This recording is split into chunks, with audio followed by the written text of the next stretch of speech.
Bitcoin सोने से भी ज्यादा अहम है, इसी वजह से अमेरिकी सदर ने भी लेजर आइस लगा ली है।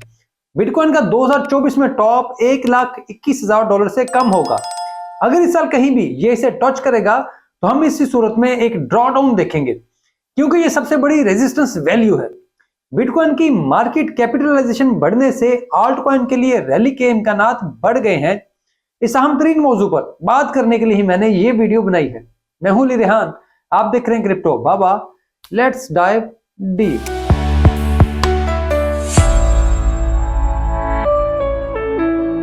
पहले थोड़ी सी टेक्निकल बात, लेकिन आसान अंदाज में। तो बिटकॉइन मार्केट में हर महीने स्पॉट ETF की वजह से $9.5 बिलियन की मार्केट कैपिटलाइजेशन आ रही है। अगर इसको पूरे साल के हिसाब से देखें तो ये $114 अरब बनती है। इस वक्त सबसे बड़ा seller grey scale future trust है। अगर वो सारे बिटकॉइन इस साल बेच भी दे तो भी स्पॉट ETF की वजह से $76 बिलियन की मार्केट कैपिटलाइजेशन बिटकॉइन में मजीद ऐड होगी। अब हम मजीद टेक्निकल बात नहीं करते, सिर्फ ये देखते हैं इसका मतलब क्या है। सिर्फ स्पॉट ETF मार्केट कैपिटलाइजेशन और आम ट्रेंड की बाइंग चलती रही तो बिटकॉइन इस साल $95,000 तक चला जाएगा। लेकिन अगर इसमें तेजी रही तो फिर ये अपना टॉप $1,12,000 पर करेगा। अब यहां ये टॉप बुलरन का टॉप नहीं है, सिर्फ 2024 का टॉप है, क्योंकि बुलरन का टॉप 2025 में किसी वक्त आएगा। तो इसी पैटर्न पर अगर हम चलते हैं और कहते हैं कि हालात किसी भी तौर पर अच्छे नहीं रहते बल्कि मार्केट ठंडी हो जाती है, तो 2024 में कम से कम बिटकॉइन को $55,000 का होना चाहिए। यानी यहां से भी आप अगर इसको खरीद रहे हैं तो समझ लें इस साल के एंड तक आप हर हाल में प्रॉफिट में होंगे। अब ये बात कोई अंदाजा नहीं है, बल्कि MVRV चार्ट्स की बुनियाद पर प्रोडिक्ट किया जा रहा है। ये MVRV चार्ट्स इंतहाई बासानी इंटरनेट पर मौजूद हैं, आप इनको खुद भी स्टडी कर सकते हैं। इनमें टॉप और बॉटम की निशानदेही की होती है, लेकिन ये लॉन्ग टर्म के लिए ज्यादा बेहतर चार्ट्स होते हैं और वक्त गुजरने के साथ साथ ये चार्ट्स आपको बता रहे होते हैं कि बिटकॉइन मजीद बुलिश हो रहा है। इसका लॉन्ग टर्म प्रोस्पेक्ट बहुत अच्छा है। यहां मैं आपको ग्रेस्केल कंपनी की ताजा रिपोर्ट की कुछ बातें भी बताऊं। मैं जानने की कोशिश कर रहा था कि ऑन चेन डेटा क्या बताता है और क्या बड़ी कंपनियां इसे सिर्फ ETF के जरिए ही खरीद रही हैं या फिर कोई बराह रास्त भी इसे अपने पास रख रहा है। तो मुझे मालूम हुआ कि हाँ, बहुत सी कंपनियां ETF के अलावा भी बराह रास्त बिटकॉइन को खरीद रही हैं, जो मेरे नजदीक सबसे अहम चीज है। दूसरी अहम तरीन चीज यह है कि माइनर्स की आमदन तेजी से बढ़ रही है, यानी नेटवर्क बेहतरीन अंदाज में काम कर रहा है और इसमें शामिल लोगों को पाल रहा है। इसका मतलब है कि ग्रोथ रुकने का कोई इम्कान नहीं। इस रिपोर्ट का सबसे खूबसूरत जुमला यह है कि लॉन्ग टर्म में बिटकॉइन डिजिटल गोल्ड है, बल्कि अगर आप इसको सोने से भी अहम करार दें तो किसी भी तौर पर गलत नहीं है। इस वक्त अगर इस नेटवर्क को देखा जाए तो यह दुनिया की सबसे कीमती चीज बन चुका है। रिपोर्ट के ये अल्फाज मेरे पूरे बयानिए के मुताबिक हैं, जो मैं एक अरसे से कह रहा हूं। अब आप देखें कि अमेरिकी सदर ने भी लेजर आइज लगा ली है। ये कोई मामूली बातें नहीं। दुनिया समझ रही है कि बिटकॉइन और क्रिप्टो के बगैर अब आगे बढ़ना मुमकिन नहीं। अब किसी भी तौर पर क्रिप्टो से लड़कर तरक्की नहीं कर सकते। अगर आपको तरक्की करनी है तो फिर आपको इसे अपनाना होगा। मैं बस रोज सोचता हूं कि हमारे जैसे मुमालिक में भी सियासतदानों को यह बात समझ आए और वो इसे जल्द से जल्द अडॉप्ट कर लें, क्योंकि वो जितनी देर करेंगे उतना ही नुकसान उठाएंगे। अगर हमने आज इस जानब कदम नहीं उठाया तो कल बहुत देर हो जाएगी। खैर, वापस मौजू पर आते हैं। बिटकॉइन हार्विंग इस नेटवर्क में मौजूद इन्फ्लेशन को इस बार मजीद कम कर देगी। माइनर्स के रिवॉर्ड्स कम होंगे और बिटकॉइन मजीद महंगा होगा।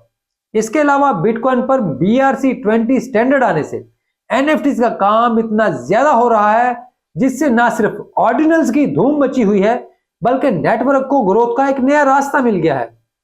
इस स्टैंडर्ड की वजह से बिटकॉइन नेटवर्क से किसी दूसरे टोकन को भी लॉन्च किया जा सकता है। बस यही याद रखें कि BRC-20 एक स्टैंडर्ड है। इसके नाम से कई लोग टोकन बनाकर जालसाजी करते हैं, लेकिन ये सब जालसाजी है, पोंजी स्कीमें निकल आती हैं, तो बच के रहें। लेकिन इस स्टैंडर्ड ने बिटकॉइन नेटवर्क को बदल कर रख दिया है। जैसे इंस्क्रिप्शंस की वजह से आप बिटकॉइन नेटवर्क पर NFTs मिंट करते हैं, फिर इनको बिटकॉइन के जरिए खरीद और बेच सकते हैं। ऑर्डिनल्स को जब माइनर्स को ट्रांजैक्शन की सहूलियत फराहम करते हैं तो फिर उन्हें फीस मिलती है, और अब ये फीस माइनर्स के टोटल रिवार्ड का 20% हिस्सा बन चुकी है। और अब नेटवर्क के लिए ये इंतहाई अहम है, क्योंकि ये फीस हासिल करने के लिए लोगों की बड़ी तादाद माइनिंग कर रही है। अब यहां इस सवाल का भी जवाब मौजूद है कि जब बिटकॉइन खत्म हो जाएंगे तो फिर माइनर्स पैसे कैसे कमाएंगे। तो इस वक्त ऑर्डिनल से भी अगली चीजें मौजूद होंगी, तो इस वजह से बिटकॉइन चलता रहेगा। इस वक्त सिर्फ एक ही ऐसी चीज है जिस पर अगर आप परेशान होना चाहें तो उस पर परेशान हो लें कि हाविंग से पहले एक पुल बैक होता है, जो कि अब तक नहीं हुआ। मुझे उम्मीद है कि ये होगा। आमतौर पर इसे दिसंबर या जनवरी में हो जाना चाहिए था, लेकिन अब तक ये पुल बैक नहीं आया। अब ये आ भी जाए तो मुझे तो कोई फर्क नहीं पड़ता, और ना मेरे ख्याल से आपको कोई फर्क पड़ना चाहिए। लेकिन अगर कुछ है तो यही है। मेरे ख्याल से ये पुल बैक हम सबके लिए और मार्केट के लिए बहुत जरूरी है, ताकि तमाम इंडिकेटर्स मुकम्मल तौर पर कूल डाउन हो जाएं और हम अगले 1 साल के लिए भरपूर बुल रन की तैयारी कर सकें। ये एक ऐसी चीज है जिसको समझना थोड़ा मुश्किल है, लेकिन बहरहाल ये पुल बैक मार्केट के लिए बहुत जरूरी है। बस एक बात याद रखें कि हर कोई इस मार्केट में पैसे कमाने आता है, लेकिन यहां पर कामयाब सिर्फ चंद लोग होते हैं।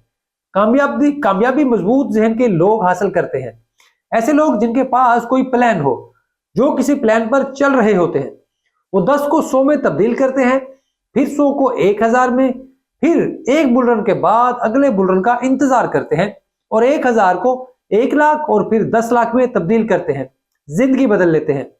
अगर आप भी जिंदगी बदलना चाहते हैं तो बस एक प्लान के तहत चलें, लॉन्ग विजन रखें, लॉन्ग टर्म में सोचें, किसी भी तौर पर छोटी छोटी चीजों से परेशान ना हो। ये सब ऐसे ही चीखते रहेंगे, इनमें से कोई भी कामयाब नहीं होगा, क्योंकि कामयाबी सिर्फ और सिर्फ आपके लिए है, क्योंकि आप इन्वेस्टर हैं। ऐसा इन्वेस्टर जो हर सूरत हाल का मुकाबला करने के लिए तैयार है। तो ये थी आज की वीडियो। अगर वीडियो अच्छी लगे तो इसे लाइक और चैनल को सब्सक्राइब जरूर करें। हो सके तो घंटी बजा दिया करें, ताकि जैसे ही वीडियो अपलोड हो आपको नोटिफिकेशन आ जाए। इसके अलावा आप मुझसे एक्स पर भी राब्ता कर सकते हैं, वहां मेरे डीएम ओपन है। आप मुझसे बराह रास्त बात करना चाहें तो बात कर सकते हैं, लेकिन किसी वजह से अगर डीएम नहीं कर पाते तो फॉलो करेंगे, मैं फॉलो बैक कर दूंगा, तो आपकी डीएम तक रसाई आसान हो जाएगी। लेकिन पिछले कुछ दिनों में मेरी तबीयत के कुछ मसाइल थे, जिस वजह से मैं डीएम में भी आप लोगों को रिप्लाई नहीं कर रहा था, लेकिन आप लोगों के पैगामात पढ़ रहा था। आप मेरी सेहत के लिए नेक ख्वाहिशात का इजहार भी कर रहे थे। कमेंट्स में भी मैं आपको जवाब नहीं दे रहा था, लेकिन आपके कमेंट्स पढ़ रहा था। कमेंट्स में भी लोग इस बात का इजहार कर रहे थे कि आपकी वीडियो में एनर्जी लेवल डाउन देखकर आपको लग रहा है कि आपकी तबीयत शायद डाउन है। तो मैं जवाब नहीं दे रहा था, क्योंकि मैं ऑलरेडी यानी कि तबीयत की वजह से कुछ ढीला था, लेकिन मैं आप सब लोगों के पैगामात देख रहा था। तो इस सब के लिए आपका बहुत शुक्रिया। अपना ख्याल रखें, जहां भी रहें खुश रहें। Thank you very much.